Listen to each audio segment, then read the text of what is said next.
Hi everyone, welcome to another edition of Have You Heard? My name's Richard, and today is Friday, so we're going to be listening to Yes. It's Yes Friday.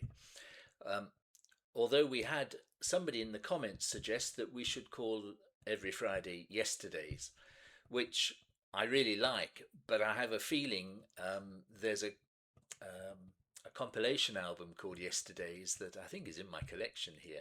I think it's the one with America on, and I feel a bit guilty about stealing it. So let's just stick with Yes Fridays to begin with, okay?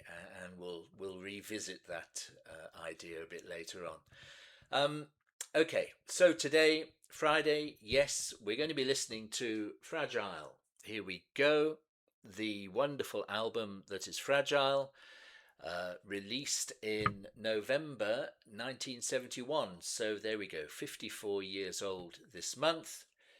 Here it is in all its glory with booklets and Roger Dean pictures and Rick looking all mysterious and thoughtful, Steve surrounded by all his guitars, many other things. And of course, it also has my favourite credit in on any album that I have, and it says, where is it? Here we go. Bank loan arranged by Brian Lane. Of course, he was their manager at the time, wasn't he, Brian Lane? So good old Brian arranged the bank loan, so that allowed them to get into Advision Studios, I guess, in September of 1971 and record this landmark album. Um, I'm doing Heart of the Sunrise today, and I make no apologies for doing Heart of the Sunrise because I think it's an absolutely magnificent song, and it could well be the best song that Yes ever made. Now, I know I'm being controversial, but I'm feeling in that kind of a mood today. I'm really sorry. But with apologies to Roundabout and Close to the Edge and Awaken and side four of Topographic Oceans and Gates of Delirium and all of these wonderful, wonderful pieces of work, I just kind of feel that Heart of the Sunrise just said, here we go, this is the greatest progressive rock band. And we've just arrived. And there's going to be lots and lots of stuff that we're going to do from now on that is going to be as good as this. But this was the first time. This was the first moment where they all kind of. It was an ensemble piece, but with everybody shining. And I know you can say that about so many of their other pieces, but this one really just stands out on its own, I think. Anyway, it's up to you guys to come and tell me, please, in the comments below. Richard, you're talking nonsense, or Richard, I agree, or hang on, what about this? Now then, it's Have You Heard? So, huge apologies to Stephen Wilson. After ripping him to pieces last week over his remix of Perpetual Change, we're going to listen to another Stephen Wilson remix now. It's the 2024 remix, and I haven't heard it before.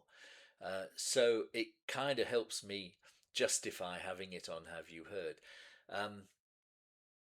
Of course, I've heard the song thousands of times, but there's no harm in listening to it again.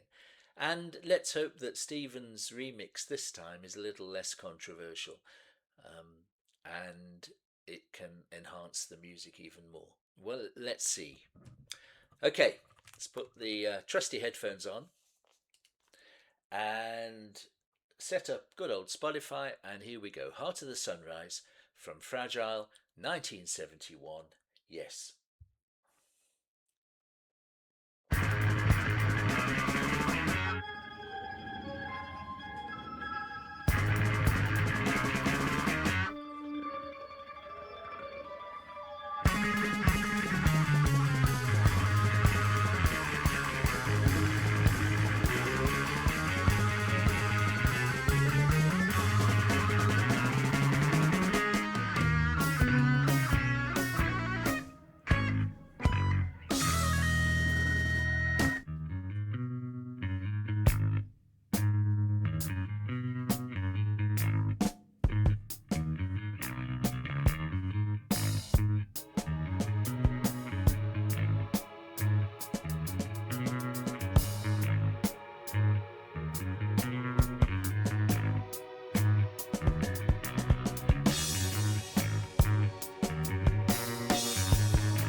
this is where Bill Bruford became a god to me.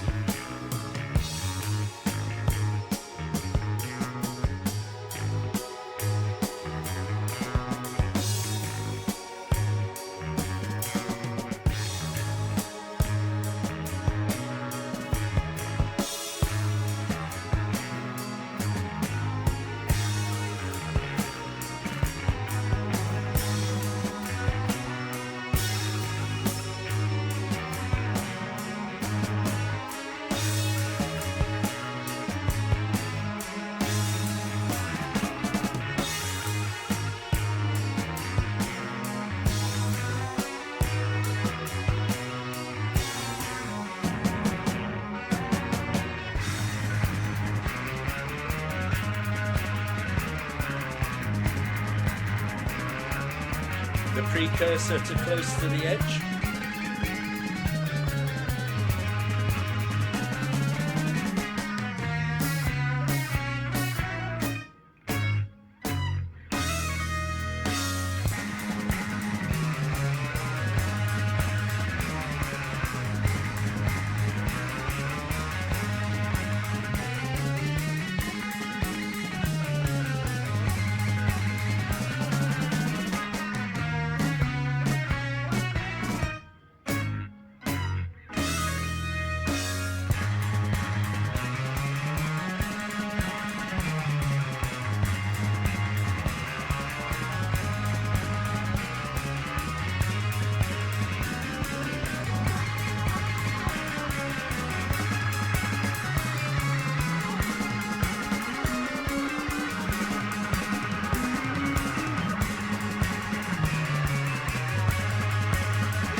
Love comes to you and you follow. Lose one onto the heart of the sunrise. Sharp distance. How can the wind with its arms all around me? Lost on a wave, and then after, dream on to the heart of the sunrise. Sharp distance. How can the wind with so many around me? Lost in the city.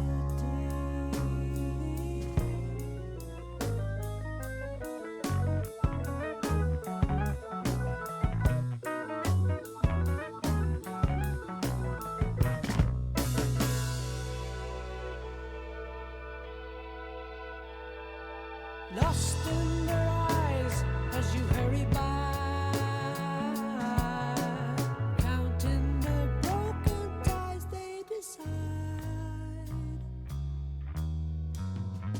Love comes to you, and then after, dream on to the heart of the sunrise. You're lost on a wave. You're dreaming, dream on to the heart of the sunrise. Sharp distance.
Straight light moving and removing sharpness of the color sunshine.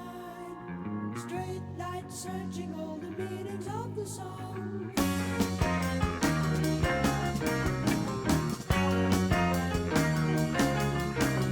Long last treatment of the telling that relates to all the words. Song.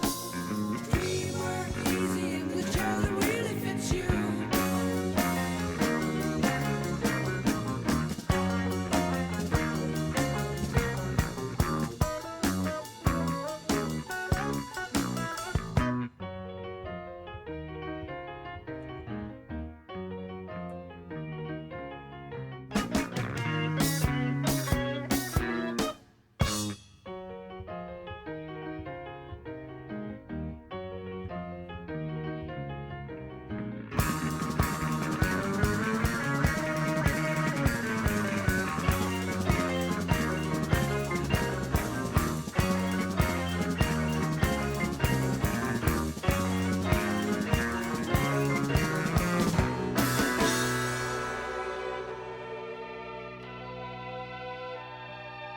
Love comes to you, and then after,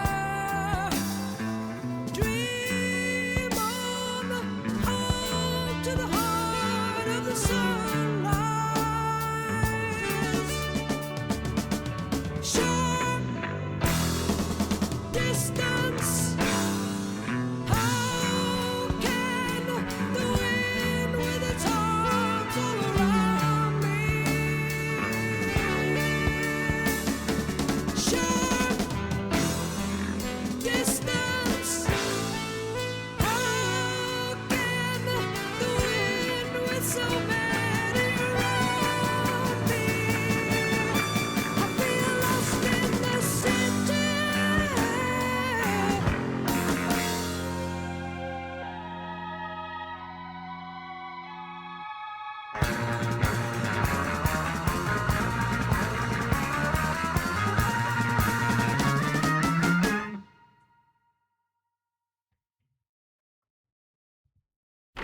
Yes. Tell them I'm yes. Tell them I'm yes. Tell them I'm yes. Tell them I'm yes. Tell them I'm yes. Tell them I'm yes. Tell them I'm yes. Tell them I'm yes. Tell them I'm yes. Tell them I'm yes. Tell them I'm yes. Tell them I'm yes.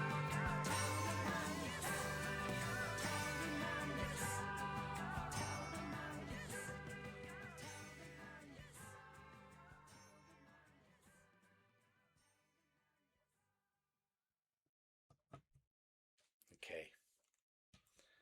And that, I think, is that. Wow. Well, I actually quite liked that remix. Thank you, Stephen. um, you can pick up little differences, of course, when you've been listening to the vinyl original for 50 years plus. You can pick up slight changes, slight inflections, and more. What's the word? Yeah, more emphasis on instruments at certain points in time. But on the whole, I thought that was lovely, and it certainly brought a lot of clarity through on different sections. I mean, I think I shouted out early on. I think the beginning feels like it's flexing. It's the band flexing their muscles and getting ready for the chaotic first 3 or 4 minutes of Close to the Edge. Really getting into that kind of groove and um, working out that they can play that stuff. And then, of course, the drum and bass and mellotron sequence is unparalleled in progressive rock music, I think. No one has done it better than that ever since, and probably no one has done that kind of thing as well before. Bill Bruford's drumming is exemplary, and of course, Chris's bass just dominates. And the song, the writing credits for the song is Anderson, Squire, and Bruford. So I'm guessing that Bill brought quite a lot to that particular section. And I'm always keen when I'm looking at, yes, writing credits. Why Anderson, I presume, is the lyrics. Chris, probably the main melodies. But how can you not include Wakeman and Howe in the writing credits? Surely they contributed so much. But I'm not sure about these things. And if there's anybody who can help me a little bit, I'd really appreciate it. How did bands in those days work out writing credits? Um, Interesting stuff. Uh, Rick Wakeman really shows here, doesn't he, that he brings a lot more to the table in arrangements, I'm sure, and certainly in playing um, than Tony Kaye did. It was this was the stage when Rick needed to be in the band, I guess. He brought enough skills and qualities to enable Jon to achieve, I think, all the ambitions that Jon really wanted to achieve.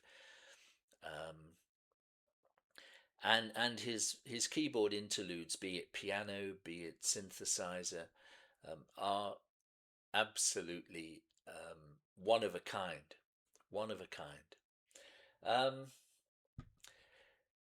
it feels very jazzy. I guess here we are. We're going back to Bill a little bit because jazz was Bill's scene, wasn't it? That's what he really wanted to do, and he has a real jazz style, and loads of people have said that. And certainly, again, with the bass section, and throughout the entire song, you get that jazz band kind of feel. It's an amazing piece of work and totally unlike anything else. Uh, and of course, it has my favourite line of any progressive rock song: "Dreamer easy in the chair that really fits you." Uh, I love that line, and it means so much to me on so many different levels, particularly when I'm sitting in my favourite chair. So there we go. It's Heart of the Sunrise. It's Yes. It's the Stephen Wilson remix from 2024. And I think I can give that a bit of a tick. What do you all think about it? I'd love to hear your points of view. Am I being a little bit crazy saying that this is their best song ever? Um, there are so many candidates, aren't there? So many candidates. But every time I listen to it, it just feels a world apart from anything else. Anyway, there we go. Hopefully, you've enjoyed listening to the song. Hopefully, you've enjoyed listening to my waffle a little bit. If you have enjoyed the video, I'd love you to maybe click the thumbs up, please. The likes are important to our exposure on YouTube. Please, your comments would be more than welcome, and I respond to all comments. And subscribe if you haven't subscribed already. We have over 40 videos now. We've done 6 Yes songs already. I think this is the 7th. And we've done the first album, the second album. We've done a track from the Yes album. We've done Sound Chaser from Relayer. Sorry. Getting a bit tired now, the video's getting on. And we've done On the Silent Wings of Freedom from Tomato. And they've been very popular. I really appreciate all the Yes fans who don't know anything about me, but quite a few of you have clicked on, and I really do appreciate that. And of course, every Friday we're going to be doing another Yes song, and we shall be exploring right through their whole catalogue. So that should be a lot of fun. There are lots of other videos for you to listen to or to watch, so please do have a little look back through my playlists and you'll see them there. But that's it for now. Thank you so much. I hope you enjoyed it. I certainly enjoyed listening to this classic track again. And I look forward to hearing what you all have to say. So until the next video, which will be tomorrow, cheers, everybody. Bye, everyone.